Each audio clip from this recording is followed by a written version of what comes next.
Esse aqui eu falei nas traduções. Me situe porque eu turno da noite eu antecipo. Porque o dia dele só tem a psicanálise. Então eu não quero dizer nada. Foi aí? É até a psicanálise portuguesa. Aqui, foi?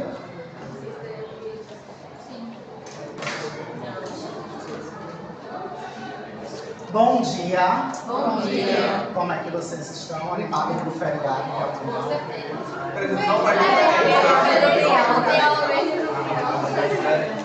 Você faz. Vocês vão ter aula de quê? Não tem nem quarta nem quinta. Então... Aí pra mim Não adiantou muita coisa então no feriado. Ao menos não pra cá. Vocês vão gostar. A aula de tá tendo lá no sétimo é psicologia esportiva. Onde vão fazer uma dinâmica de esporte. Mas aí eu não posso ofertar sem falar antes com você. Mas na próxima, quando tiver, eu sinalizo para quem quer e tem interesse. Porque como é do sétimo período, aí ele está fazendo agora intervenções técnicas com a turma, para vocês vivenciarem um pouco, se realmente é interesse. Mas aí depois eu falo com o professor. Bem, vimos que a psicanálise, ela passa então a ser uma introdução de uma inquietação freudiana. No entanto, como está no slide anterior, no processo de tradução sobre os conteúdos do que seria dessa estrutura, vinha com interpretações equívocas da narrativa dele. Embora entendemos que a ideia e a proposta de conteúdo não se fragmentou, mas também entendemos que a ideia da troca de tradução fala também da interpretação daquele sujeito com a palavra. O que seria isso para a psicanálise?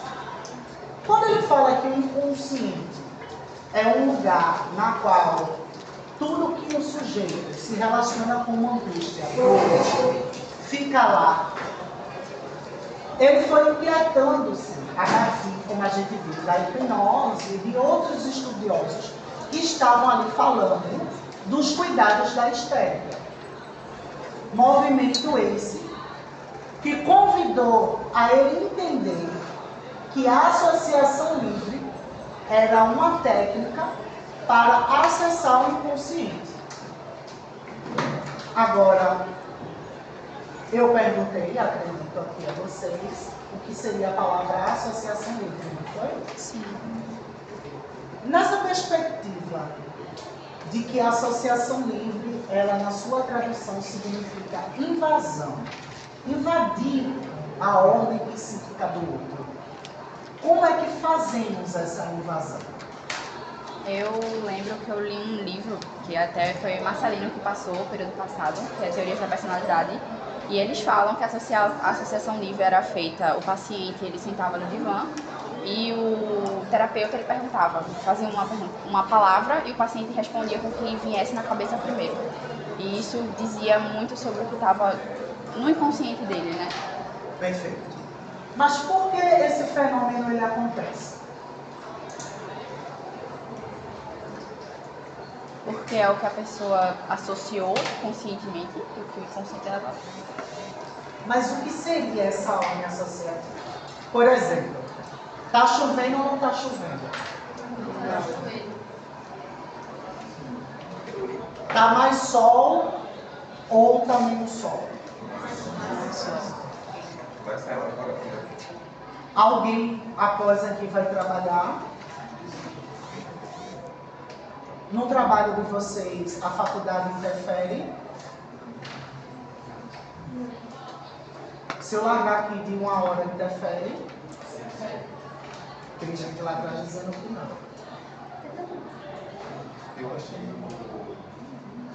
A dor do apanhar, como é? Alguém aqui já apanhou?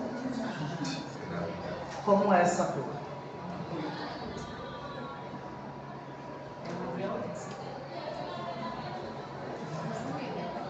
É o quê?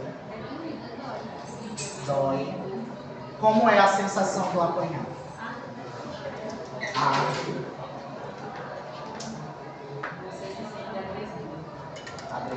E talvez não seja só físico, mas também questão mental, dependendo do motivo ou do porquê ou por quem você apanha.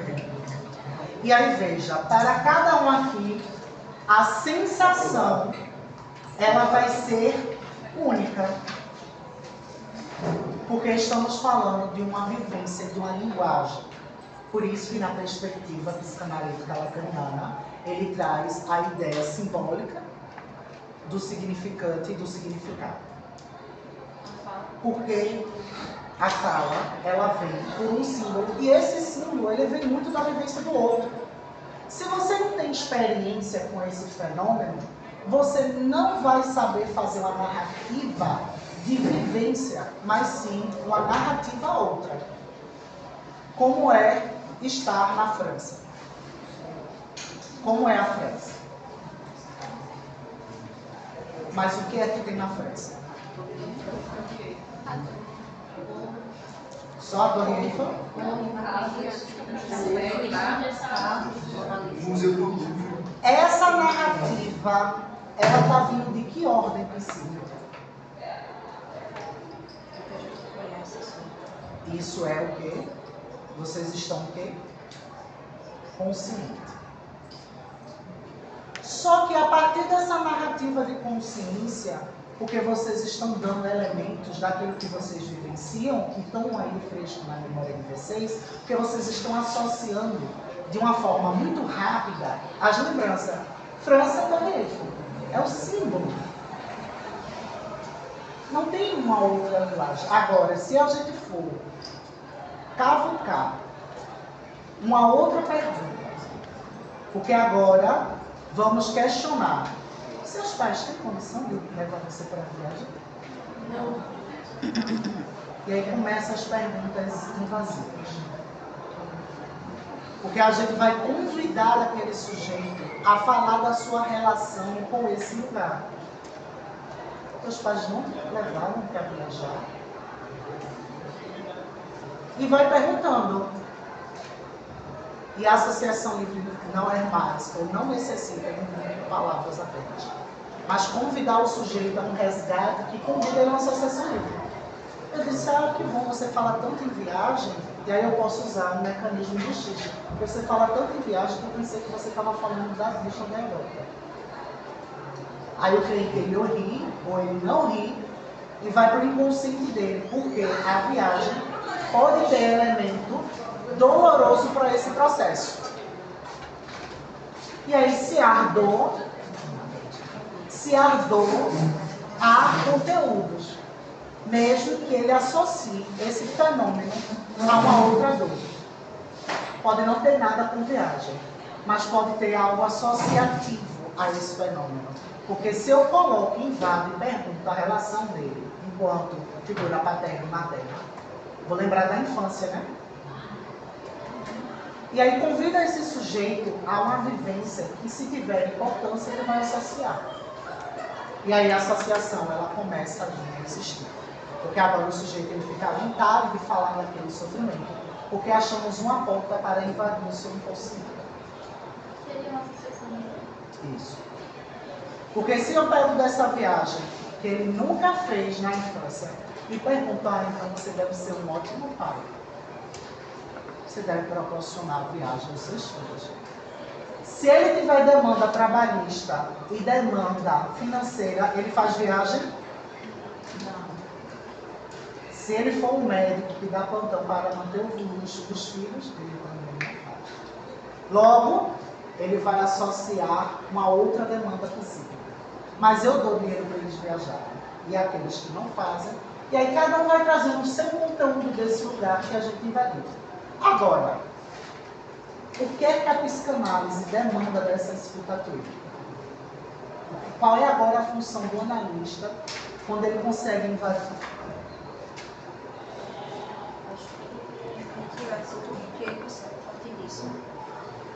Já que ele conseguiu tomar um fundamento, uma porta de entrada, e vai utilizar disso para conseguir entender com a pessoa e solucionar. Perfeito. Mas fazendo como? no caso da viagem, ele pode ter uma relação comigo.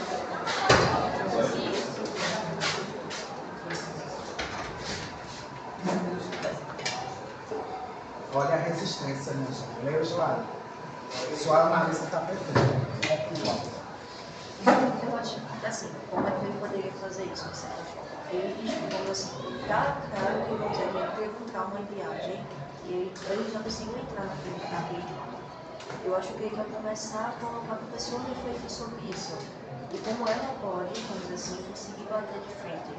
Mas como é esse fenômeno? E aí veja que ela começa a entrar numa ordem de sofrimento e resistência. Mas está no primeiro número interpretativo. Por que a resistência? Está tão óbvio, não está? É importante compreender que eu tenho que sanar os próximos 3 sentimentos. Primeiro, interpretativo. É a nossa função enquanto analista, principalmente do conteúdo da psicanálise, é entender que os fenômenos inconscientes e conscientes, ele cabe à interpretação. Em outras abordagens, a escuta clínica ela vai ser interpretativa, mas não de cunho investigativo do inconsciente. Porque o fenômeno na gestaltoterapia dessa escuta invasiva, ela vai ter uma outra função, o aqui e o agora. Então eu não preciso invadir o inconsciente suficiente para essa demanda, porque o sujeito ele já trouxe uma relação de sofrimento. Já na psicanálise, a gente utiliza-se dessa invasão porque acreditamos no inconsciente. E que se aquele fenômeno psíquico ele se apresentou como narrativa, alguma coisa teve, principalmente quando ele faz uma associação. Algum fenômeno que ele ali quis trazer. Esse lado já tem água. Aí tu só centraliza para trás a princípio, por favor. E aí, nessa ideia interpretativa, o analista ele vai pegar todas essas informações e vai anotar o que ele acha relevante para invadir esse sujeito. Por isso, temos a ficha evolutiva como instrumental do nosso fazer, assim como o nosso caderninho. Por que o caderno é importante? Porque nós temos que estruturar a demanda de cada um. Eu tenho que compreender qual é o sujeito que ali se apresenta, para quando ele começar a falar, eu começar a fazer o processo interpretativo. Porque se eu digo que você escolheu a psicologia organizacional e você traz isso como elemento de identificação, já está botado. Porque aí eu preciso entender como é que esse sujeito, ele, na sua linguagem, vai utilizar isso para a sua ordem psíquica. E qualquer prejuízo que ele venha ter na sua narrativa, nós temos que estar atentos. Por quê? Porque é da nossa responsabilidade ouvir fora da rotina. Nós não vamos ouvir o sujeito como um amiguinho vai ouvi-lo. Ou não vamos convidar a essa percepção interpretativa a partir de um cunho do senso comum. O ouvir para fora é para quando o sujeito ele traz uma fala que parece ser tão natural como eu nem viajei esse final de semana. O ouvir para fora é entender qual é o conteúdo que esse sujeito vinha trazendo para a psicoterapia, porque é um processo sistemático, para que no momento de terapia, se é um lugar de angústia, ele trazer uma palavra tão solta como essa. Não fiz nada, estou bem. Então, o não fazer nada é um lugar muito satisfatório para você. E aí a gente convida o sujeito a falar sobre isso. Por isso essa fala, lá sério. Fale mais sobre isso. Porque se ali é um lugar que ele escolheu estar para falar da sua angústia, e ele vem dizer que está tudo bem, ele está demandando do terapeuta uma relação. Agora, como é que a psicanálise vai fazer isso? A partir da escuta interpretativa. Porque a gente vai ter que distinguir qual é a demanda que ele ali está querendo trazer para aquele momento. Se vai ser resistência, se vai ser uma angústia que ele não sabe de fato o que ele tem, se vai ser um sujeito que não sabe falar sobre os seus sentimentos porque não foi ensinado, ou um sujeito sedutor que está esperando ser tão acolhido pela sua angústia que ninguém o acolhe, que ele ensaia a resistência de não falar. E aí a gente invade. Numa perspectiva lacaniana, quando o sujeito diz que não quer falar, eu digo tudo bem, fique em silêncio. Se ele persiste no silêncio, a minha invasão, ela vai ser bem lacaniana. Então se retire do espaço terapêutico, que aqui não há importância para você ter isso. Ou dependendo do sujeito, eu simplesmente digo, então a sessão encerrou por aqui. E os outros tempos você deixa para usar quando você se sentir útil enquanto sujeito. E ali ele se destaca. Porque a gente invade ele numa outra perspectiva. Fale mais então sobre isso de uma outra forma. Assim só uma, por gentileza.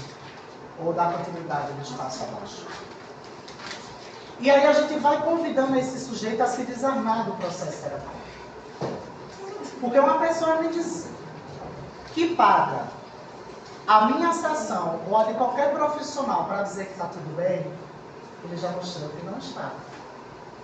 Porque se a minha sessão social ela é uma perspectiva de R$90 por encontro e a minha sessão mensal é 900, se ele sujeito ele me desembolsa R$900 um mês, ele não é um sujeito que está bem.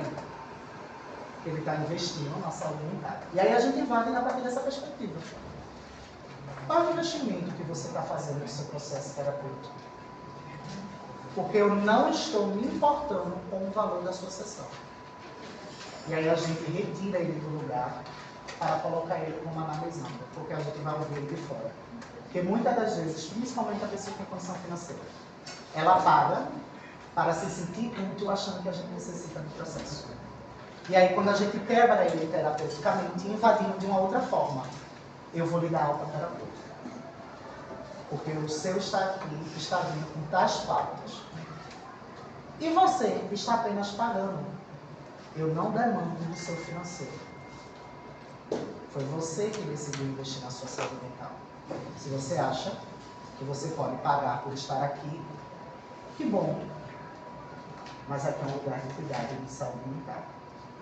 E aí convida justamente esse processo a entrar em um outro mecanismo. Ele não sabe agir fora disso.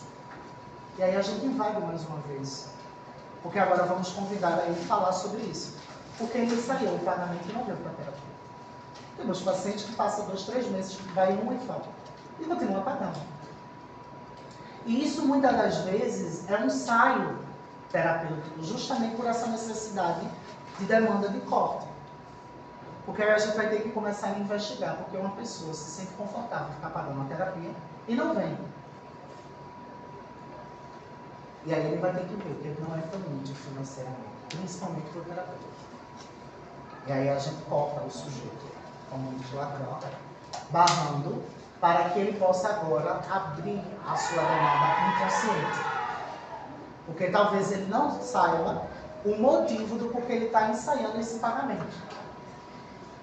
E aí é quando a gente vai investigando para saber o porquê aquele sujeito ficou avultado nesse lugar. Ou o sujeito não pagante. E aí a gente vai entender.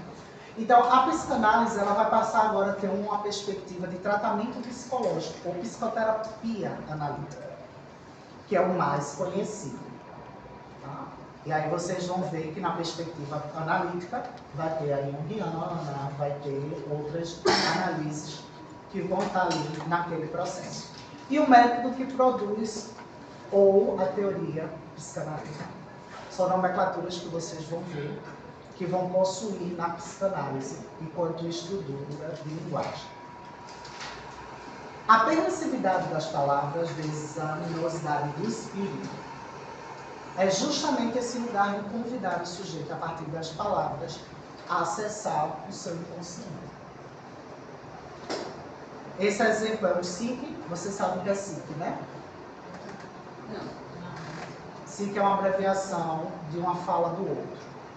Quando a fala não é minha, eu boto entre aspas e boto SIC, ou eu boto quem diz. Por isso, quando a gente faz uma citação, a gente bota o sobrenome, o ano, a página.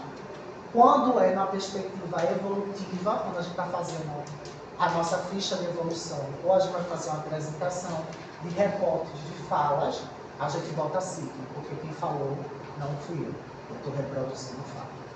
E aí, se trata de um único assunto, qual é ele? E o que se diz respeito agora? Isso foi de um livro que eu utilizei como intervenção em um processo terapêutico. Por quê? Porque em algum momento, esse sujeito ele vai querer falar em outros lugares. Quando a mulher é muito sedutora, ou o homem ele é muito sedutor, no seu processo histérico, eles vão querer saber sobre o terapeuta. E nesse processo de querer saber sobre o terapeuta, no final da sessão, a minha sessão é equivalente a 50 minutos, 1 hora. Depois de 50 minutos, no final da sessão, ao ir embora, aquele consulente ele para e me vai fazer uma pergunta de cunho que não tem nada a ver, supostamente, com o atendimento e as demandas ali presentes. E aí esse sujeito ele vai falando e buscando saber de uma relação muito pessoal. E aí é quando convido a ele. Se trata-se de um único assunto. Qual é ele? Porque me parece que você já tem muito elaborado o pensamento sobre essa sua pergunta. O que você quer dizer sobre isso? Porque me parece tão ensaiado e tão naturalizado o seu desejo que me parece que você não quis me perguntar no momento terapêutico. Por que você me perguntou depois da sessão? E aí esse sujeito, ele diz, não, porque eu tenho algumas dúvidas. E eu disse, você quer falar a respeito? E aí eu deixo a pessoa ali sentada. Diga, por favor, quais são as suas dúvidas? E aí ele vai falando. E aí eu digo, pronto. Agora que você já falou sobre, aguardo você na próxima sessão, porque o tempo de terapia é da outra pessoa. Você não vai me responder, eu disse, não. Porque quando uma pergunta ela é feita consciente, ela não cabe resposta, porque você está ensaiando uma resposta já pronta. Aqui não é espaço para isso. E eu não sou seu amigo, eu sou seu terapeuta. Então, aguardo você na próxima sessão para falar sobre você. E se o conteúdo for esse, vamos falar sobre. E aí, o sujeito sai irritado e ele se ausenta na próxima sessão. Eu pergunto se ele vem ou não vem. Está no meu contrato terapêutico, que todos os dias, seja ele quinzenal ou não, aquele dia, aquele horário é dele. Ou bem. Faltou, vai me pagar a sessão, porque eu estarei no meu consultório. Faltou de novo, você vai me pagar a sessão depois. Obviamente tem alguns que não pagam e a gente não pode ficar cobrando por uma questão ética. Mas eu cobro na perspectiva do código, convidando ao outro ao seu cuidado. Se você não está mais no processo terapêutico, desocupe minha agenda, por gentileza. Que o horário foi ofertado neste momento, não mudou. Isso faz acordos. Mas se não é essa perspectiva, logo, ceda o meu horário. Porque tem outras pessoas desejando. E aí, essa narrativa convida a gente, enquanto terapeuta, a fazer uma interpretação de quem é esse outro. E constantemente estamos na ideia de analisar a partir de uma interpretação. Porque não ache que o outro vai ficar falando e você vai anotar aquilo apenas e devolver aquele conteúdo. Não é nessa perspectiva. Principalmente se a gente está investigando. Não, psicologia. E aí, quando você vai entendendo que a nossa escuta analítica e interpretativa, vamos ter mecanismo de atuação a partir dessa interpretação. Por quê? Alguém sabe? Porque precisamos ser interpretativos, mas ter coerência na nossa interpretação.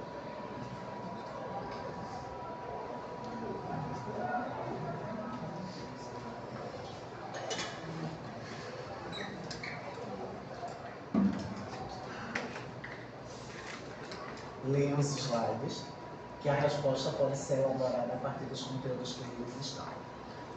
Professor, se no caso o sujeito ele tem um psicanalista anteriormente de ter outro, a informação que o psicanalista escreveu, ele passa para o próximo ou é algo que fica com ele? Excelente pergunta, fica com ele.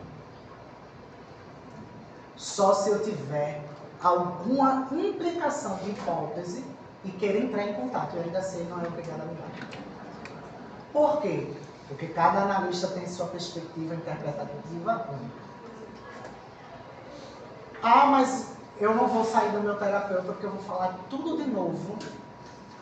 A gente fala a mesma coisa da mesma forma sempre? Logo, como é que você vai se apresentar aqui de novo da mesma forma? E eles tentam ensaiar, mas não conseguem. Principalmente se vir de uma outra abordagem para a psicanálise. Porque quando vem de outra abordagem, seja a TCC, a Gestalt e tudo mais, principalmente as pessoas que vêm da TCC, eles que trazem o conteúdo da outra terapia. Minha terapeuta fez isso, isso e isso, funcionou isso e isso, e vai dizendo. Eu precisei perguntar, eles mesmos trazem. Se for uma demanda de transtorno, aí sim eu posso me implicar, querer saber quem foi o outro terapeuta, principalmente quando o sujeito vem mais desorganizado ainda. Porque aí eu quero saber quem é o terapeuta ou quem é o psiquiatra, que é para a gente montar uma rede de apoio. Normalmente esse diálogo só acontece quando a gente atende. Eu atendo a mãe, aí a minha colega atende o filho, a outra atende a avó, aí a gente, enquanto rede, pode interferir um com o outro. Mas normalmente os nossos supervisores pedem que não. Por quê? Porque se a nossa escuta é interpretativa, se eu sei o que a terapeuta está fazendo com a filha, se eu não tiver uma postura técnica e ética e política do meu fazer, eu vou me interferir na minha escuta. E aí vai virar uma escuta selvagem. Porque aí eu deixo de fazer uma análise interpretativa e passo a me contaminar com as informações externas. Por isso que a gente não atende amigos e familiares, porque a gente já sabe da demanda principais. Não o conteúdo inconsciente, mas as queixas. E se não souber trabalhar a diferença dessa investigação, você fica utilizando a queixa e o sujeito fica falando da mesma coisa durante toda a terapia e você não faz uma evolução. Por quê? Porque a queixa, ela não é a demanda da ordem psíquica, ela é o fenômeno do sintoma. O sujeito, ele não revela o trauma, ele revela sintomas. Quem investiga os traumas, a psicanálise, que vai fazer justamente a investigação. Porque quando a pessoa ela sofre um acidente de carro, ela vivencia o sintoma, não o trauma. Ela diz, eu não tenho lembrança, eu não sei, eu acho que aconteceu mais ou menos assim. Uma pessoa que foi estrupada, por exemplo, para ela fazer o reconhecimento do estrupador, ela vai poder ter ali uma dinâmica psíquica muito coerente. Porque muitas das vezes, 90% ela acusa o errado. 90%. Porque ela está com o sintoma que o trauma causa, não o trauma. O inconsciente trabalha justamente por isso. Porque qual é o lugar do inconsciente? É um lugar que vai puxar toda a ideia traumática, porque o sujeito que vai vivenciar uma facada constantemente já é desesperador. Mas, de uma ordem psíquica, ele tem relances de pesadelo, de uma forma de sono, ou sensação agoniante de estar em algum lugar. Alguém já teve essa sensação? Não gosto de estar aqui nesse lugar, principalmente à noite? Normalmente existe alguma informação sobre essas referências noturnas. Já foi assaltado, tem referências de interpretação psíquica sobre a noite.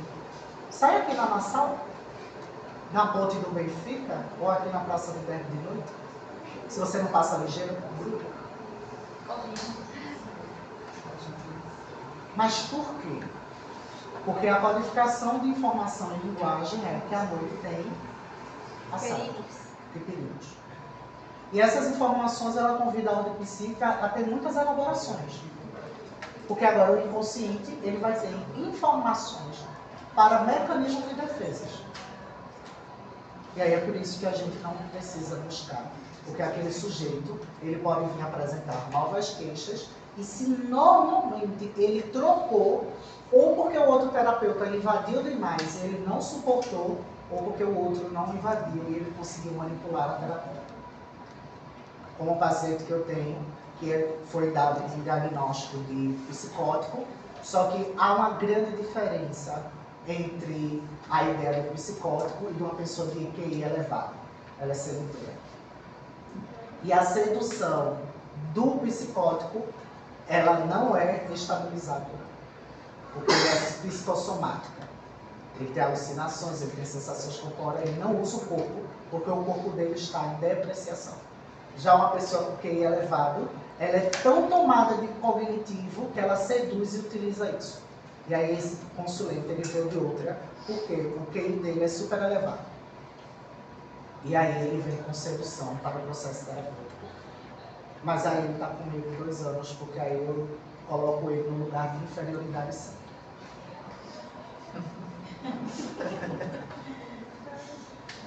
Aqui, o seu QI não faz diferença. Porque você é tão inteligente que você está pagando para falar comigo. Aí eu quebro ele na primeira sessão. Aí ele diz, agora eu vou ficar. Ele vinha da TCC. O que é que aconteceu com a outra terapeuta? Caso amoroso com ele. E ela ficou seduzida a esse processo. Por quê? Porque ele sabia da fragilidade dela. Porque no ato de relação terapêutica, ela cometeu um princípio antiético. Ela confundiu que ela não estava ali para fazer amizade. E a contratransferência foi tão profunda que ele, como uma pessoa muito inteligente, veio. É o primeiro caso, não. Se você chegar no conselho de psicologia, todo dia tem um caso de denúncia assim. Ou a terapeuta ligando para perguntar se ela pode, ou o terapeuta perguntar se ele pode dar alta ao paciente porque estão apaixonados e vão ter um relacionamento. E aí é a partir dessa narrativa que Freud ele traz um princípio ético para a psicanálise. Por quê? Porque a psicanálise ela surgiu numa perspectiva de sexualidade. Inclusive, eu tenho um livro para ofertar a vocês como leitura, que é o caso de Freud com o seu melhor amigo, Flores, na qual é quando ele traz, aí o livro, eles são com cartas originais freudianas, onde ele faz a sua narrativa de como surgiu a psicanálise, né? Porque ele vai trocando, e é o primeiro caso de homoafetivo que Freud ele se coloca, né? E é dado por Jung a ele. Então a sua ordem psíquica é bissexual. Não porque você deseja o outro homem sexualmente, porque todo homem ele é homoafetivo, ele não admira a mulher, ele admira outro homem. O pai, o jogador, o empresário, ele não admira a mulher. Então, logo, a relação masculina é homoafetiva. Isso não é homossexualidade. Não, mentira. Não tá errado. Não tá.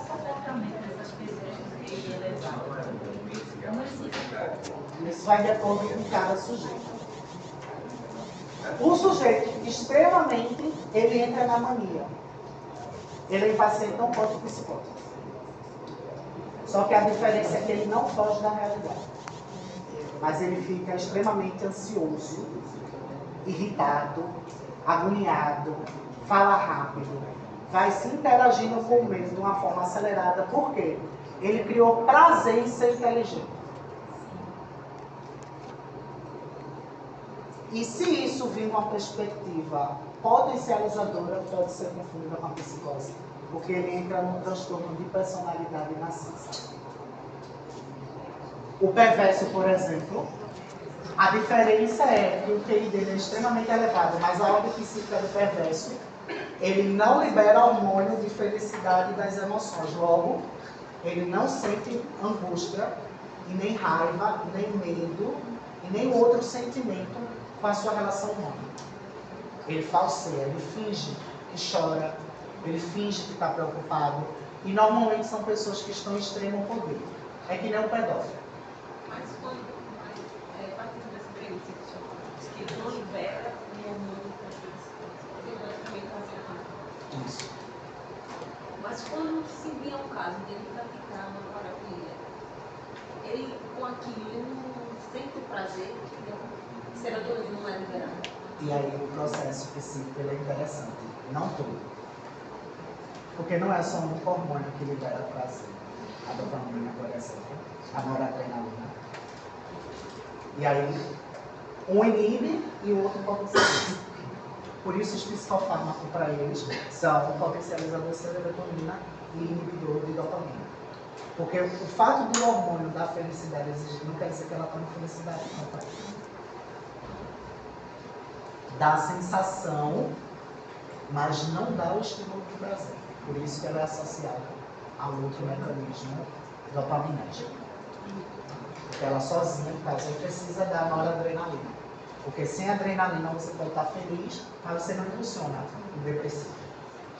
O depressivo, ele reconhece felicidade, ele tem felicidade, mas ele não tem a noradrenalina e dopamina o suficiente para produzir essa felicidade. Ele só está sentindo, ele não produz. Por isso que fica apático. E aí isso na psicanálise convida a gente a ter várias interpretações. Você não vai entender? Sim. Sobre a questão da psique sexual mágica. E homens adorar outros homens. Sim. O homem precisa impressionar outro homem para subir socialmente, ascender socialmente. Isso é antigo pra caramba. Mas surgiu uma questão. No meio dos homens gays, tem a coisa da diva pop. E não estou dizendo que todo homem gay admira uma diva pop, mas isso é muito comum. Tem alguma explicação nessa perspectiva? Sim. Homens gays adorarem mulheres. Porque não é o adorar. Não é a admiração que exige o sexual. É uma identificação. E as artistas pop, elas são performance. Não é a figura mulher que você... Não é a tal Lady Gaga que você está admirando. Pra mim é assim. É a performance. Não é a Beyoncé. Sabe por quê? Porque você não tem intimidade nenhuma com ela. Você não sabe a vida dela. Você sabe que ela é performance social. É feito André de Queen. RuPaul. Vocês gostam? Vão gostar da performance. Dos trabalhos, da personalidade, do poder se permitir a ser. E essa permissividade é uma questão de orientação. E a ordem psíquica. Tanto é que o primeiro termo da homossexualidade, o homossexualismo, qual foi? Na psicanálise, por Freud. Primeiro termo. Não sei. Acabei de falar sobre ele. Foi gay. Perversão. Isso. A perversão ela foi estruturada a partir do homossexualismo. Porque foi o termo dado como doença. E ele diz, um sujeito que abre mão do possível falo enquanto figura masculina para se envaidecer pelo desejo do outro homem, ele é um sujeito passivo à perversão. Porque a ordem neurológica dele incumbe ao ato de destruir, sem pudor nenhum, qualquer figura masculina e feminina. Eu acreditava que essa aproximação dos gays com as divas pop era sobre o fato delas terem um discurso mais representativo. Até porque essa homofetividade dos homens para com os homens é sobre masculinidade. Então, eles adoram o jogador, adoram isso, adoram aquilo, mas todos vão adorar outro homem gay nesse patamar de... A pergunta é, elas se gostam? As divas pop entre si. Sim? Não. Acho que depende. Na figura masculina há um impacto social para essa homoafetividade. O homem, para destruir outro homem, ele precisa achar que ele abriu mão do poder. Acho que eles têm uma rede de apoio muito mais. Ele não vai dizer do outro homem se ele não achar frágil ou fraco. Logo, a rede de estrutura é outra. Bem mais forte. A mulher ela não vai defender uma outra. Pelo contrário. Ela vai se destruir competitivamente, constantemente. E aí esse discurso é perverso. Porque você vai rivalizar contra a diva. Os haters, por exemplo, se a gente for numa perspectiva contemporânea pela psicanálise, quem são os haters? São um sujeito de ordem que ele não oculta a sua desordem psíquica. Por quê? Ele está inconsciente, ele está autônomo. Alguém sabe quem ele é quando ele tira a foto? Usa qualquer tipo de nome? Logo, ele consegue ser quem ele quiser, performando. E ali ele bota e esbraveja toda a sua performance psíquica maldosa. Recalca, naquele momento não. Por isso que a maioria das pessoas exerce sua perfeição no anonimato. No sexo, na briga com os amigos, sobre efeito de álcool, outras drogas, dentro do trânsito, quando está dentro de um carro. Porque o ocultar, que é essa imagem que ninguém sei que nos atrela, ela convida uma ideia de esconder o nosso princípio horroroso, seja vivenciado ou praticado. Logo, essa imagem que vai ficar ali perturbadora é angustiante e você vai querer deliberá-la. A imagem perfeita da figura feminina, você não vai saber descrever, porque não existe referência. Socialmente, desde Lilith, que é onde a gente vai encontrar, até Eva, até enquanto ciência, a mulher bela, quem diz é o homem, não é ela mesma. Se você não tiver uma identidade trans, você não deixa de ser um homem mesmo que Deus. Então, essa referência de homem não muda a orientação em perspectiva de permissividade e de poder. Porque a sociedade vai lhe autorizar a fazer o que você quer se você deixar de ser afeminado. Porque a imagem do feminino está atrelada. Por isso que existe homofobia. Porque é o ato que ele desconsidera você abrir mão da imagem da figura homem para se tornar mulher. E aí por isso que os estudos e a literatura traz que uma possibilidade da homofobia vir é a partir dessa ordem psíquica. O sujeito ele recalca que ele está destruindo tudo aquilo que ele considera como feminismo. Tá? Só que ele precisa, aí é por isso que diz, ele bate porque gosta. Não é porque ele gosta de outro homem. Ele pode não gostar, ele pode ter ódio mesmo. Mas ele não está percebendo que ele está destruindo a imagem que ele acha de mulher, não de homem. Tá? Por isso que a ideia do feminicídio ou da LGBTfobia são para as pessoas transsexuais, que performam a feminilidade. E nas questões de mulheres lésbicas e homens trans são os estritos. Embora a figura masculina, que é performada, são mais aceitáveis socialmente, mas sempre com o convite do sexo feminino. Porque essa imagem ela fica estruturante na ideia da psicanálise sobre gênero e sexualidade também. Porque quando Freud ele traz a imagem da sexualidade, aí nesse livro vocês vão ter, ele vai entendendo que a relação com a histérica passa a vir de um cunho sexual. Você lembra que eu trouxe do exemplo da moça? Ela sempre vai desejar seduzir aquele homem porque a imagem de ser sensual foi atrelada à figura feminina. Mas a imagem do não ser amada foram para todas as mulheres, seja ela bonita ou não.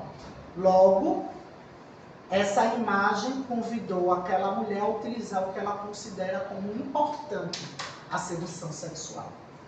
E aí todas as histéricas, no seu ato de escuta clínica, ela performava esse processo.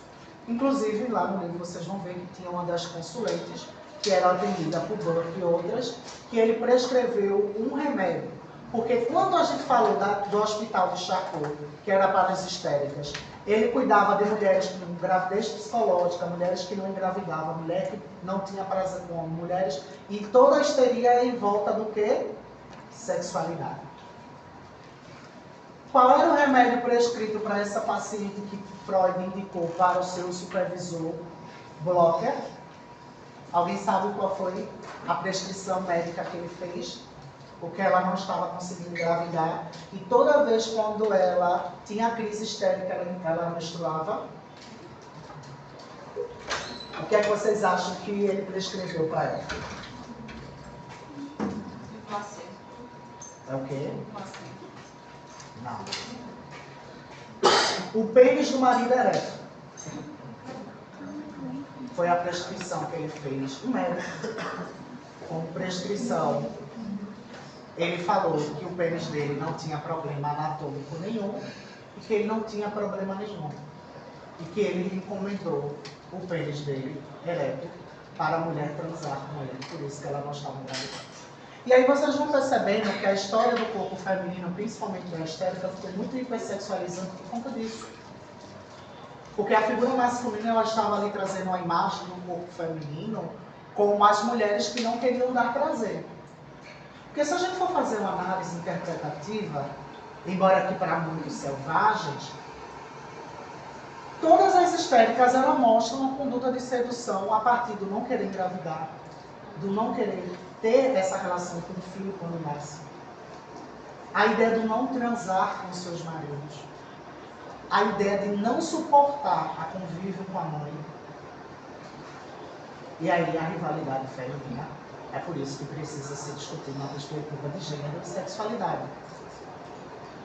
Porque, veja, vocês sabem que a psicologia é da área da saúde, embora também transite na humana. E por isso que, se a gente for olhar aqui, as figuras femininas são maiores. Por isso, psicólogas e psicólogos. Não por uma questão apenas de gênero, uma questão de militância. Por uma questão de unanimidade. A psicologia, em seu maior grau, ela é formada por mulheres. Porque foi dado à ideia feminina o cuidado. Porque a imagem dessa maternagem é colocada nesse lugar. E se espera muito dela. Tem uma expectativa muito grande, principalmente das mulheres de sucesso. Só falta ser mãe.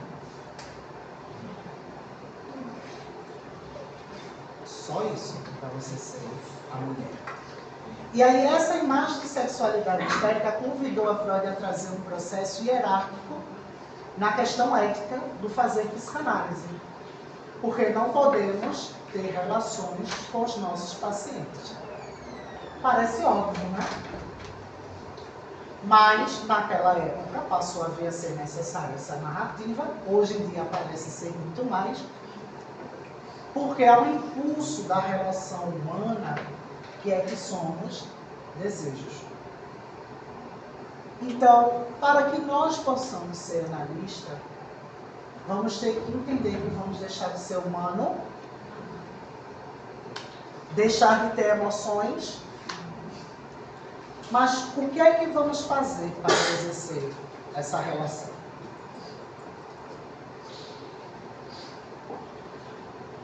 Para ser psicólogo, a gente precisa fazer o quê? Para olhar para o outro. Para além da palavra empatia, que todo mundo gosta de usar.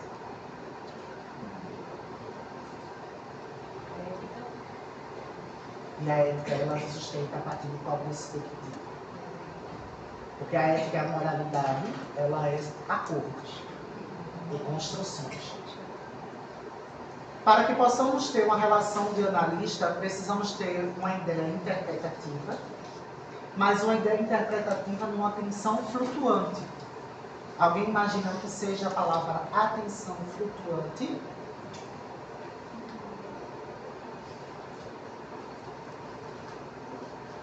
Ninguém se arrisca. Você acha que talvez seja interpretar sem deixar o seu conhecimento do mundo e a sua visão, suas opiniões, a atrapalhar a sua interpretação. Exato. É a gente suspender os nossos valores para não causar interferência nas nossas interpretações. Porque é muito fácil, e a gente também vê os PC dos Instagrams, eu sou mãe e quero falar sobre psicologia da maternidade. E essa narrativa é tão angustiante porque ela só está falando que ela está sendo especialista. Não porque ela é mãe. O ser mãe é uma relação humana. Porque se ela fosse a melhor mãe do mundo, ela não seria psicóloga, ela seria a mulher mais rica do mundo. Os filhos dela não iam precisar da intervenção contínua da mãe suficientemente boa, ou muitas das vezes, de psicólogo, para fazer acompanhamento. Porque a mãe psicóloga, assim como a mãe advogada, ou qualquer mãe que tenha o seu poder, é para além de castradora, como a gente vai descobrir. São insuportáveis. Alguém aqui tem mãe professora? Como é, meu amor, a sua mãe quanto professora e quanto mãe? Sabe dizer a distinção? Eu vejo ela como profissional dentro de sala de aula e vejo ela como mãe também, né? Principalmente. Porém, eu vejo que tem a diferença como é o tratamento. O tratamento como filha, mas o tratamento como professora em si, né? Ela não trata, tipo, as crianças da mesma forma que me trata. Porém, tipo, trata com carinho, assim, com atenção, porém o tratamento é diferente, que ela sabe que ela não está ali como tia ou como parente, ela está ali como professora, como uma profissional. Porém, ela não deixa de dar esse suporte, ela está sempre perto. Porém, ela tem em mente que ela não tem nenhum contato emocional com aquelas crianças. Ela já te deu aula? Já. Como foi a experiência? Foi tranquilo. Não teve essa relação de proximidade, né? Foi tranquilo. Tu sabe dizer em que ordem a tua mãe ela precisou ser essa mãe ajustável? Porque ela é professora ou porque ela é mãe? Não. E aí essa diferença a gente não sabe se ela tem que ser a mãe boa porque ela é professora ou ela tem que ser uma boa professora porque é mãe.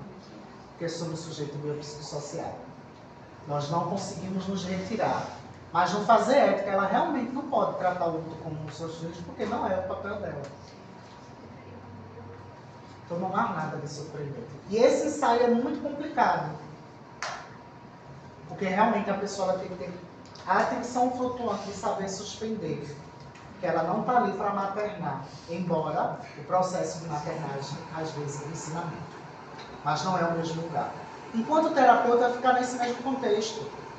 Nós temos os nossos pensamentos, as nossas identidades, a nossa visão de mundo. Se você não concorda com o Evangelho, não exerça. Se você não concorda com o budismo, com o candomblé, não exerça. Mas se um sujeito chegar na sua visão com essa demanda, você vai ter responsabilidade ética, técnica e política, porque você está ali para a relação de dignidade e direitos humanos. E a atenção flutuante vai ser primordial. Quer dizer que eu preciso aceitar todas as demandas? Não. Mas isso não dá, gente, a carteirinha da catraca de isso eu não atendo, isso eu não atendo, isso eu não atendo, não atendo, não atendo. Porque aí você vai ficar feito alguns colegas que vão ser psicólogos da igreja. Que vão ser psicólogo dentro de um terreno.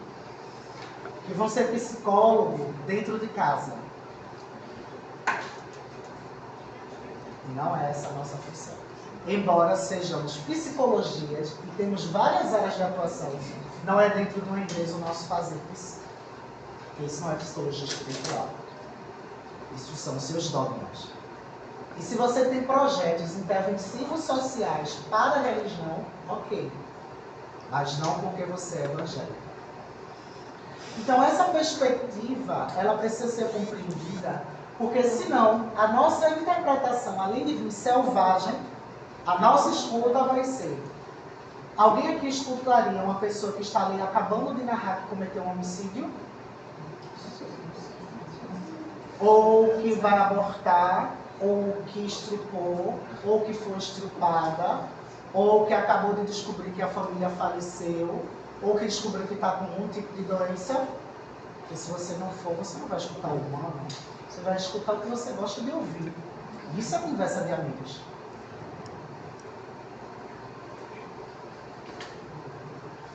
No consultório vai chegar a demanda de qualquer ordem humana, por isso afetamos e somos afetados. Mas nós temos que exercer a suspensão dos nossos valores. Porque quando uma pessoa ela vem na ordem psíquica de querer abortar dentro do seu banheiro, você vai ter que acolhê-la diante do seu sofrimento. Não porque eu concordo com a amor, porque naquele momento a dor dela era maior. Então são princípios como esse que o nosso fazer psicologia não é só querer escutar o outro. Muitas das vezes, como Sartre trouxe, o inferno sempre é o outro. Mas quando os nossos infernos e demônios vêm para fora a partir do outro, a atenção flutuante ela tem que vir contigo. Porque senão a nossa relação terapêutica foge. Você pode não assaltar, você pode não matar, mas tem pessoas que fazem. E se você tem seletividade de determinados conteúdos e demandas, aí vem a minha pergunta: por que escolher psicologia? Porque se vocês falam que gostam de escutar o outro, os humanos, isso é demanda do humano. Vai vir, você queira ou não queira. E essa demanda, ela vai vir numa relação tão natural, que aí a gente vai ter que entender qual é a sua clínica. Eu não atendo pacientes oncológicos, porque eu não divulgo esse conteúdo. Porque é um conteúdo que eu trabalho na minha análise. Certo? Todos os meus consulentes recentemente ou estão tendo câncer ou faleceram, ou alguém da família está com suspeita de câncer. Vou deixar de atendê-los? Vou ter que fazer atenção flutuante e suspender. Eu não abro a minha clínica dizendo que eu sou um terapeuta de oncologia. Não abro. Se quiser me encaminhar nessa perspectiva, eu não atendo, eu encaminho. Mas se um fenômeno ali emergiu, a gente vai ter que trabalhar sobre isso. Eu na minha terapia e supervisão, e o outro na minha escuta clínica e interpretativa. Porque eu não posso deixar essa demanda interferir. Porque tudo que for do humano vai poder me interferir em algum momento. Porque se fosse fácil a gente escutar as nossas demandas, a gente não precisaria de terapia também. E eu não digo porque somos psicólogos. Porque se eu não sei responder quem eu sou, estudo para me inquietar filosoficamente, para estudar o comportamento humano, em que momento eu sou? Então sim, alguma coisa vai nos interferir. E não há problema nenhum. Só que nem sempre tudo tem que estar nos interferindo. Porque você vai atender que humano.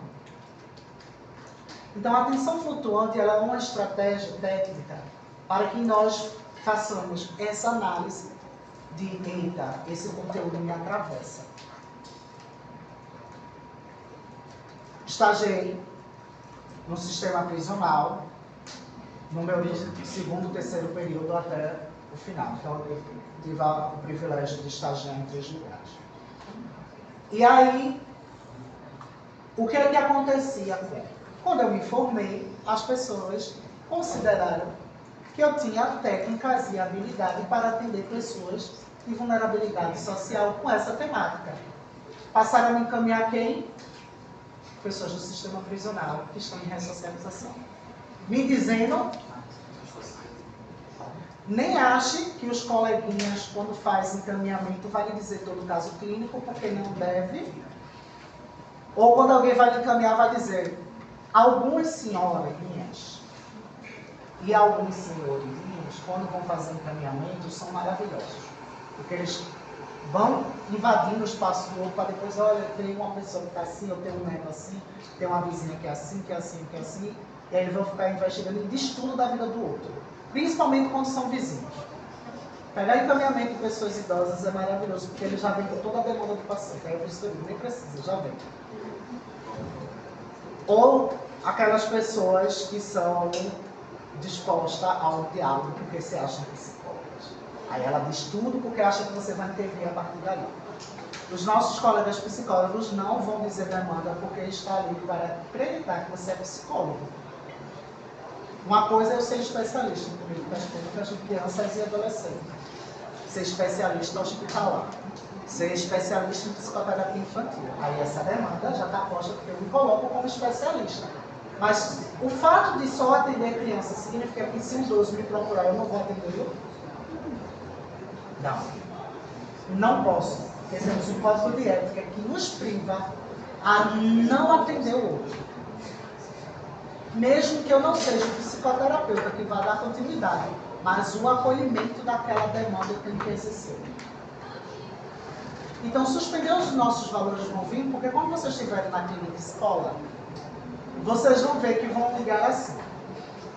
Próximo estagiário disponível. Apenas. Normalmente eu oriento os alunos a perguntarem se for o primeiro atendimento. Me diz o nome da pessoa. E ela diz porque quando você chegar lá, você vai perguntar fulana, o nome, mesmo que seja social, não dá uma interpretação de quem é o outro. Se eu vou escutar o nome Carol, eu vou associar uma figura feminina. Se eu for escutar João, eu vou associar uma figura masculina. Bem binarista, mas é os fatos. Se ele tem um nome social, ele vai dar um nome social, então não vai ter essa interferência interpretativa. Por quê? Porque a demanda ela não vai ser dita na recepção. Às vezes dizem, viu? Inclusive, quando fui monitor da gerência clínica, a gente precisou pedir para as recepcionistas ficarem caladas. E aí elas ficavam escutando a conversa, e aí ficavam falando, e muitas das vezes se envolviam até no caminhar dos estagiários. E aí, veja, o nosso fazer psi é muito dinâmico. Então, quando vocês estiverem na clínica de escola, quando chegar aqui a demanda, a gente tem a clínica de fisioterapia, né? Pode vir gente da fisioterapia, com deficiência, ou que está no processo de reabilitação, ou que está deficiente, devido àquele caso traumático. Vocês podem pegar da ala, que agora a gente tem a clínica da psiquiatria, e vocês podem pegar as demandas do próprio social, porque aqui é uma clínica escola, e vai vir pessoas que vão pagar os R$20 por encontros. Que são pessoas que vão estar numa relação financeira que não podem pagar o meu valor social. Como eu disse, meu preço social para a clínica social. Vocês sabem a diferença entre preço social e clínica social? Preço social é o valor que estipulamos para qualquer demanda que eu considere necessária. R$50 na segunda-feira vai ser o meu preço social. Certo? A clínica escola funciona com preço social. Aquele preço é para qualquer pessoa que venha aqui na clínica. A clínica social são pessoas em relações da demanda do social. Pretas, LGBTs, as mulheres com vulnerabilidade, violência sexual, tudo de cunho de vulnerabilidade da existência humana é a clínica social. Mas quer dizer que todas as pessoas negras não têm condição de pagar terapia? Que todos os LGBT não têm condição? Não. Então ela é da clínica social pela demanda, mas tem condição de pagar minha terapia, logo não é preço social. Porque o médico LGBT ele pode me pagar meus R$300 por sessão. Logo, ele é um sujeito da clínica social, por ser um LGBT, mas não é de preço social porque tem poder aquisitivo. Preço social é conforme a necessidade econômica do sujeito, independentemente da demanda. Ok? Bem, e aí a psicanálise, partindo dessa perspectiva interpretativa e de atenção flutuante, vem as nossas responsabilidades éticas, onde Freud ele traz. Porque agora ele cria uma ética de não poder se relacionar com o outro, que a interpretação ela cabe a um processo investigativo e não análise selvagem. Alguém pode achar ou considerar o que seria uma análise selvagem? Instintiva, porque você acha que seria a palavra instinto só porque tem a palavra selvagem? Mas o que você acha do que está habituado e não analítico? A palavra selvagem ela vem por uma questão de intensidade de fato, coerente na sua interpretação, mas porque faltou investigação. Foi uma interpretação primeira, instintiva. Porque o sujeito demandou uma única forma de informação, eu me preceptei na minha escuta clínica e fiz uma análise selvagem. O sujeito está aqui falando de uma passagem que apanhou do pai. Automaticamente, eu pego essa interpretação e faço uma análise selvagem. Na última sessão ele falou isso, é isso e decreto. Você está tendo uma relação conflituosa paterna. E aí o sujeito vai dizer, não, não estou. O suposto saber vai querer dizer que sim. Porque eu não sou terapeuta, não sou interpretativo, não sou analista. E aí eu, a partir da minha análise selvagem, eu vou dizer, ele está resistente. E fico naquela demanda. Ele tinha conflito? Não. A demanda dele é totalmente outra. E aí eu fiz uma análise selvagem, convidando a minha escuta clínica, uma interpretação analítica, que não é terapêutica, porque não acessa e nem invade o inconsciente, pelo contrário. Cria o outro uma resistência, porque aquela demanda não é a queixa dele. Não é a necessidade de elaboração inconsciente. Foi uma interpretação pessoal minha. Por isso as nossas interpretações não dizemos ao outro. Investigante. Não vou dizer que o sujeito tem conflito com os pais. Não vou dizer, olha, então você está me dizendo que tem uma relação conflituosa com os seus pais sem antes ter uma relação terapêutica que me condiz a essa narrativa. Não no primeiro ponto, não no segundo. Tem uma consulente que vai fazer já 2 anos que para que ela possa se sentir no processo terapêutico, para falar sobre os conteúdos do inconsciente, veio a partir de agora. Esses 2 anos, no processo terapêutico, falando de ordem consciente, quando ele invadiu o inconsciente dela, ela pediu para ficar quinzenal e fala. E aí eu resgato, ela diz, não, eu quero ficar. Mas ela estava numa resistência, e vocês vão entender esse mecanismo tão grande, que ela não suporta acessar tais conteúdos. E aí é onde vem a importância da interpretação. Eu tenho que saber se esse conteúdo realmente é de resistência, porque acessa, ou porque ela não quer falar nisso. Vocês, quando eu digo largou, é assim. A associação livre. Não é? Nós já abrimos os estados.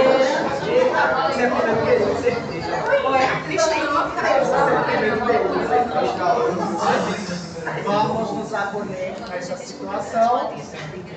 E aí veja que interessante. Qualquer fenômeno nos convida a uma interação. Então, disseram aqui, é o primeiro período. Mas só o primeiro período se comporta assim. É porque o primeiro período tem muita gente, depois não existe. Sim. Mas aí não é só uma turma que largou não, viu? Foi todo esse corredor, menos vocês. Porque a aula é de 11 horas. Sendo mais exato, a aula termina de 11h50, conforme as regras institucionais. Logo, por isso agora vai ficar o silêncio, porque vai ficar só a gente, porque não foi só o primeiro período que largou. E vocês são o terceiro, bem interessante, né? Então, não se aplica à liberação. E aí, veja, análise selvagem convida justamente esse tipo de narrativa. É o primeiro período e a gente flui a partir desse contexto. Se você não tiver uma interpretação analítica, você se sente muito fácil a essa sedução. Por quê?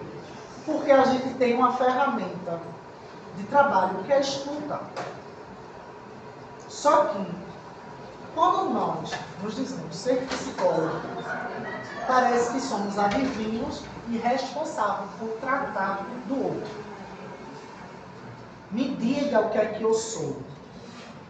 E quando nós não estamos seguros de si, por isso a terapia e a supervisão, achamos que não temos técnicas, achamos que temos que falar de qualquer conteúdo e ficar postando dancinha no Instagram, em qualquer tipo de conteúdo social, nós só estamos mostrando que não sabemos o que é ciência e profissão da psicologia. E aí fica muito fácil você ir para uma análise selvagem. Porque como você não tem suporte e não se sente teoricamente embasado, porque você não lê, porque você não vai para congresso, porque você não faz supervisão nem análise, você vai se sentir um sujeito fracassado e muito facilitador dos diagnósticos. Porque é mais fácil. Porque se eu digo que o sujeito tem ansiedade, hiperatividade ou transgressão, ou não está prestando atenção na aula, é muito fácil fazer um diagnóstico. Faço uma análise selvagem a partir de qualquer tipo de observação. Então, essa narrativa, ela convida automaticamente uma poluição de escuta que a gente vai violentar mais uma vez a ordem psíquica do outro. Aquele que está acostumado a ser violentado psicamente fica. Evolui? Não. Até mesmo ele desistir do processo terapêutico.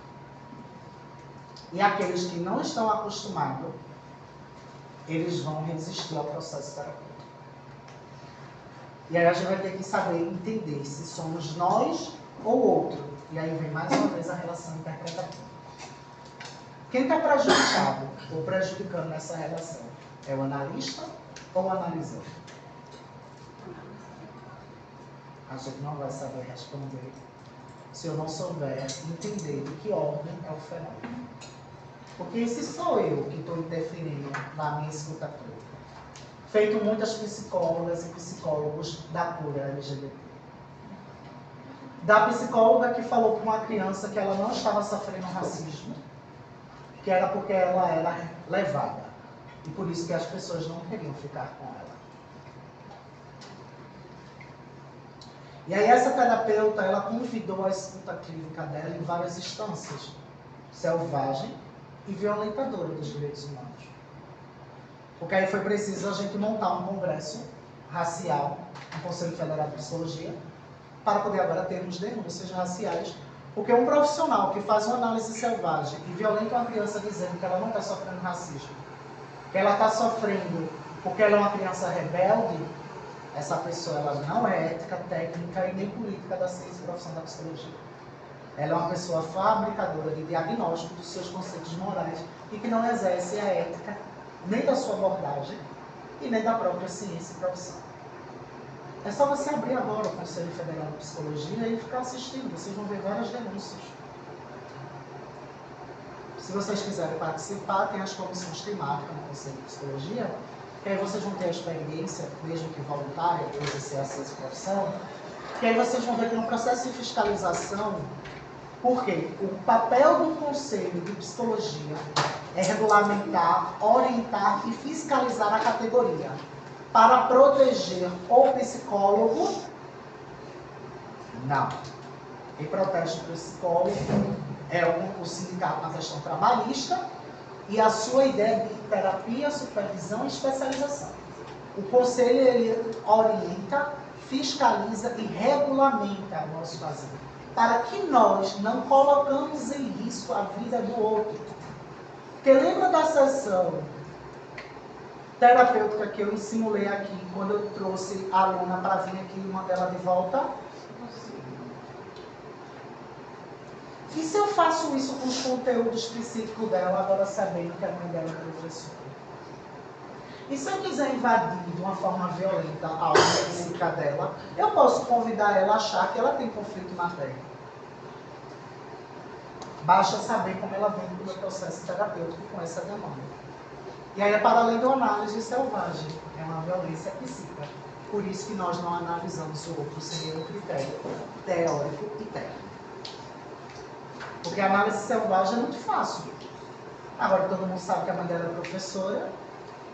Eu posso favorecer isso, dizer, por isso que ela anota, é uma boa aluna, presta atenção, faço pergunta. Que a mãe dela ensinou bem, seduz esse lugar. Ou eu posso destruir. É por isso que nós temos uma responsabilidade nas nossas análises, nas nossas interpretações, principalmente na psicanálise. Porque imagine você pegar um conteúdo profundo do outro e manipulá-lo. Feito colegas que se dizem psicólogos, que encaminham um paciente para transar com o outro, porque sabe da demanda sexual de um para o outro. Não porque eles se conhecem, porque as demandas são semelhantes. Bem, essa ruptura que traz das nossas análises, por isso a ideia do nosso fazer ético, técnico e político, vamos entender que então o inconsciente ele possibilita ao analista a pontos que se cruzam e descruzam. Um ponto de convergências ou nós. Porque quando a gente acha que está indo por uma linha tênue da demanda para poder fazer a investigação, os elementos psíquicos termodinâmicos, vêm outros conteúdos. E aí ele vai precisar, mais uma vez, da interpretação. Porque quando ele entra numa ideia de cruzamento psicossomático e o sujeito começa a paralisar, você vai ter que investigar. Se aquele sujeito ele começa a desencadear outro sofrimento e não está melhorando, a gente vai ter que entender, principalmente quando as convergências podem virar um nó. Quando esse sujeito acessa o inconsciente e a gente leva ele no inconsciente, se a gente não fizer isso num processo dinâmico e respeitoso, a gente causa ao outro uma desordem psíquica mais do que ele já tinha ali. Porque se eu digo que o inconsciente é o lugar de algo ruim que ele considerou, resgatá-lo, cabe a gente um processo técnico e ético. Porque se eu resgato o entendimento de que a pessoa foi estrupada pelo próprio pai e ela nega esse fenômeno, só que ela mora com o pai e com a mãe, o inconsciente ele vai cruzar e descruzar constantemente. Porque ela vai ficar com raiva do terapeuta, vai seduzir, vai amar o terapeuta, vai destruir. Por quê? Tudo bem. Descobrir que aqueles pesadelos, que as dores que eu simulo, foi porque meus pais realmente me violentou. Eu acho. Aí ela não mais concorda. Ela diz, eu acho. Começa, a partir disso, se culpar. Porque alguém vai querer denunciar o próprio pai por estupro, de imediato. Isso sendo revelado pelo terapeuta. Se eu não souber conduzir, ela vai justificar que toda a vida dela é fracassada por conta do pai. Por conta desse conteúdo. Possa ser, possa não ser. E aí vem o cruzar, o descruzar e o tirar a convergência. E se ela é médica?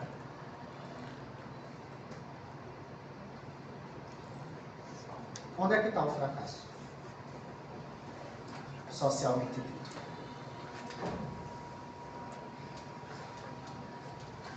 Tem outros lugares, da vida não é só trabalhar, não é só a profissão dela.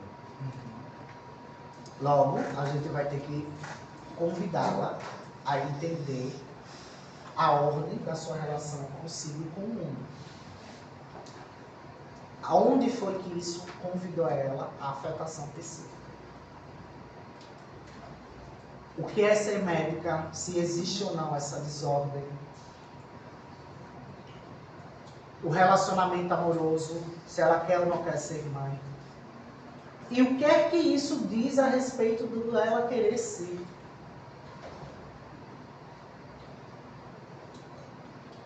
E se a gente for pegar, a gente vai poder colocar ela na condição de muitas responsabilidades sociais. Culpá-la por ter que fazer algo agora por isso. Porque ela reconhece a dor.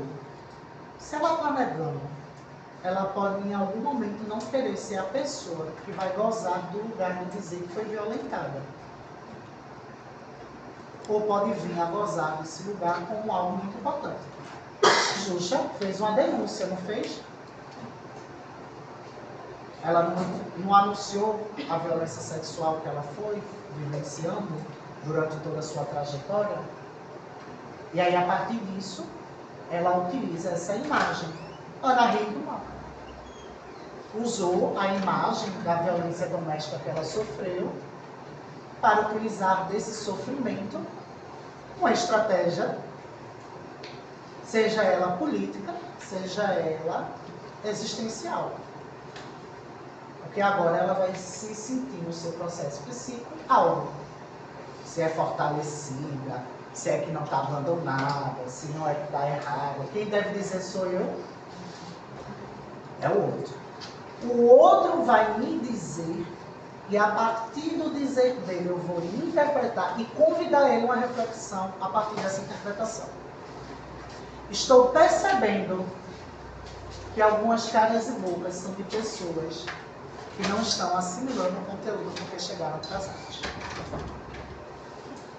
E outras que não veem que o seu cansaço está convidando a ir embora.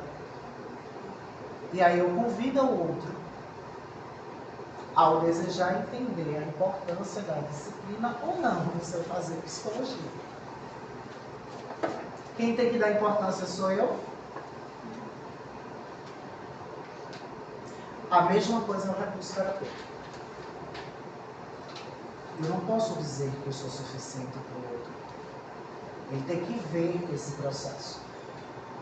Então, o sujeito que vai expressar o seu inconsciente, ele está na fantasia. Ele não está no ato de realidade.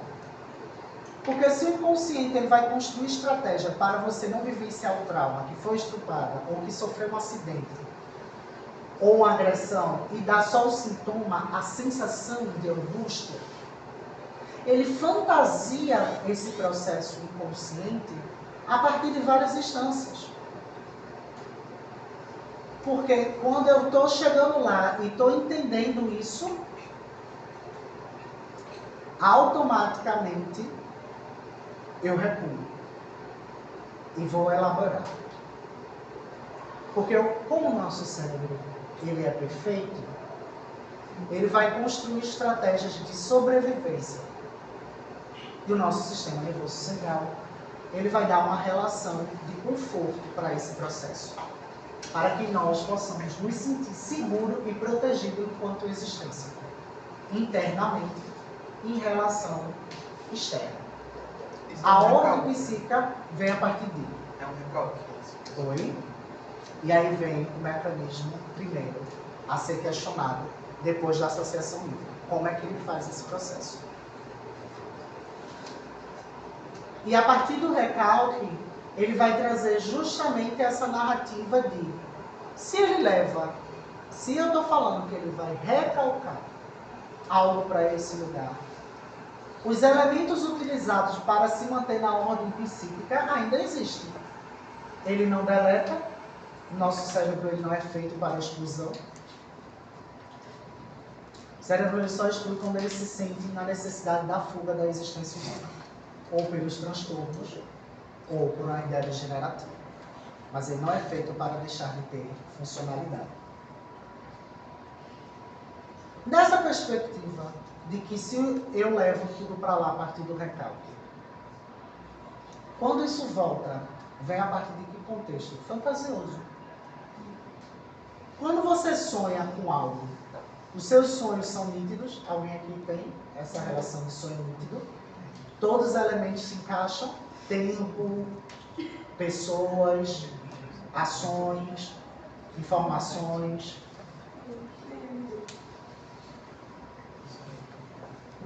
Vocês sonham com a mesma coisa, os mesmos elementos?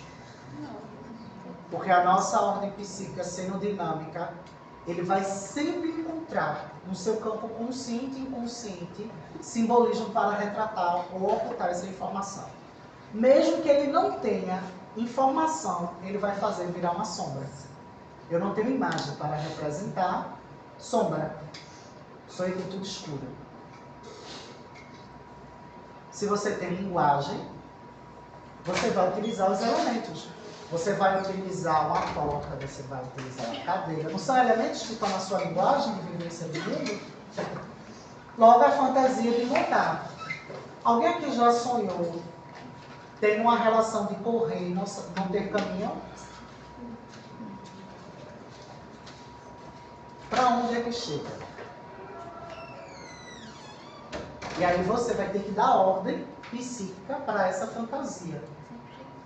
Você vai ficar correndo no vento, no tempo? Você vai botando ordem, elemento. Aí ele vai construindo nessa fantasia uma ordem suportável de cenário. Você começa a correr e aí depois você vai estar correndo para algum outro lugar. E aí vai formando-se um cenário. Esse cenário psíquico, eles são elementos fantasiosos para poder estruturar ou suportar. Alguém aqui já foi assaltado? Sabe descrever a sensação? Por que horrível? Na hora só não vê nada. Aí você não sabe o que fazer às vezes. O cara falando pra você assim. Falando essa sensação de potência, que você já não aconteceu. Sensação de potência, horror. Você que disse que foi assaltado? O que eu tive foi que eu fui assaltado por uma faca. Isso eu tinha 14 anos. Então, além da sensação de impotência, eu achei que ia morrer também, né? Porque quando eu fui assaltado, ele não, tipo, eu não consegui nem ver ele chegar, já chegou colocando uma faca nas minhas costas, então uma sensação de angústia, um mal-estar. E até quando ele foi embora, eu fiquei atônito, e ninguém reagiu, na verdade. Tu sabe me dizer como é a faca? Sei, era uma peixeira de cozinha. Com qual certeza você tem se ele chegou nas suas costas? Eu senti apontada. Senti a ponta assim, da minha camisa aqui, perto da minha costela. Era uma faca mesmo? Eu sei quando eu vi ele correndo para virar a esquina, eu vi ele segurando alguma coisa. Mas pela ponta eu não quis arriscar. E aí, o inconsciente ele vai fantasiar qualquer estratégia de proteção de fuga. Porque você poderia considerar que era uma faca para mim não tem não, eu já me encontrei cozinhando. Não tenho medo nenhum. Mas por que você não fez isso? Porque a sua ordem psíquica convidou a você a um bloqueio de qualquer sentimento de que é morrer, porque essa sensação veio. E a sensação ela veio do inconsciente, porque você não sabe como é morrer. Qual é a sensação de morrer? Por uma facada. Eu ia ser assaltado uma segunda vez. Nessa o cara veio me direção com um facão assim. Aí tipo, o cara tinha me pedido celular, só que na hora eu tava sem celular. Eu falei pra ele, umas 5 vezes que eu tava sem celular. Aí ele tava crente que eu tava com o celular, e quando ele ia chegar perto de mim com um facão, eu falei, não, tava sem nada mesmo. E aí veja que interessante. Se a gente for pegar essas duas vivências, tanto sua, consigo mesmo, e a dele, se for montar um cenário inconsciente, vai vir elementos mais do que fantasiosos. Vai mostrar você ou fazendo a estratégia de super-herói, se protegendo constantemente, conseguindo desarmar, conseguindo agredir, ou o fracasso da morte. E aí depende muito dessa vivência. Porque se você for esfaqueado, a sensação da morte ela vai ser iminente constantemente. E aí vai ter que vir mais estratégias de ordem biopsicossocial que você vai ter para esse fenômeno. E aí vem as regras de ordem e ego superego. Porque você vai ver no sistema prisional pessoas que já teve várias facadas, já teve vários tiros de bala, estão lá e estão cometendo crime. Significa que eles estão na ordem psíquica perfeita? Muitos deles cometem o crime para não ser perseguido fisicamente. Porque o inconsciente faz acreditar que está todo mundo perseguindo ele. Porque ele acha que as pessoas vão fazer a mesma coisa que fizeram com ele. E aí essa desordem fantasiosa vai convidá-lo a um mecanismo de autodefesa constantemente. Vai andar sempre armado. Porque as pessoas sabem quem eu sou e que eu sou capaz. Logo, vem a imagem fantasiosa. Só que você sabe o que você é capaz agora de fazer com um assalto? E aí você vai fantasiar sobre esse fenômeno se eu ficar lhe perguntando. E se você for vivenciar essa relação também. Então o inconsciente ele vai construindo esses elementos para que toda vez que você tiver um cenário semelhante a esse, ou algo que ele possa utilizar como essa estratégia psíquica, ele vai colocar no lugar do assalto. Porque se você suportou o assalto, se uma outra pessoa lhe agredir de uma outra forma, você pode sonhar ela lhe assaltando. Para quem for uma pessoa de ordem das revelações, cada religião vai dizer que seria a tradução desse sonho. Na psicanálise a gente vai entender e interpretar o porquê fenômenos que não coabitaram na mesma ordem de tempo e relação estão no mesmo fenômeno psíquico. Aí vem as nossas interpretações. Como você sonhou a sua mãe lhe assaltando e esfaqueando, se você não teve essa vivência? Como você sonhou com tais fenômenos psíquicos com essa relação? Então, essa ordem psíquica, ela vai convidar um ato de interpretação. Porque agora eu vou começar a questionar todas as narrativas que aquele sujeito está ali me apresentando para tentar entender em que ordem e tempo ele se encontra na sua desordem psíquica e alinhar os fatos. E aí vamos começar a dar esses entendimentos para que ele possa agora entender o porquê a sua ordem psíquica está com essas sensações e fenômenos. E aí ele vai ter que dizer qual é a sensação desse lugar após a ordem ser estabilizada. Porque aí a gente vai começar a conflitá-lo sobre esse saber e desmontá-lo da sua vaidade, da sua ideia de raiva, da sua ideia de medo, da sua ideia de relação de tempo e até mesmo entender o porquê o bloqueio psíquico não está existindo. O porquê o sonho está sendo tão perturbador. E aí o lugar que o processo vai se criando, se utilizando, é um repertório de desejo. Como eu falei, precisamos ter vivência para ter a nossa relação de existência. Porque uma outra angústia que a gente possa colaborar. A prova de vocês vão ser 5 questões abertas e 5 fechadas. E aí, a partir disso, com algo limitado, o esquema emocional comparados uns aos outros, similitude de esquema que se repetem com notáveis regularidades. A constância de certas formas do desenho do desejo humano corresponde então à formulação geral que os psicanalistas podem fazer referindo-se a tipos de emoções, pacientes ou as pessoas todas, lugar das regras limitantes, ordem promovida. Está grifada porque se eu perguntar a ordem do desejo no inconsciente, como ele se estrutura, espero que minimamente pelos exemplos e citações e esse trecho saibam formular com as suas palavras interpretações que possamos ter sobre. Logo, qual é o lugar de onde provém os elementos do inconsciente? Fechamos a Gestalt. Então, iremos entender a partir da próxima tópica que esse processo, na psicanálise, entendemos como desejo que produz emoções. A psicanálise, idealizada por Freud, postula o inconsciente como objeto de estudo, como já entendemos. Importante lembrar que, em detrimento aos estudos com criança, o caso Hans, que possibilitou Freud a desenvolver o inconsciente e, com isso, trazer as suas reflexões. vou encaminhar o livro do estudo do caso de Hans para debatermos na próxima aula. A partir de vai começar os conflitos do inconsciente de vocês. Vamos começar a fazer depois estudos de casos, para que vocês possam se familiarizar com a interpretação na psicanálise. Ok? Encerramos por hoje. A ata todas e todos assinaram. Professor, Bom feriado. é só uma dúvida. A sua disciplina não aparece no portal do aluno?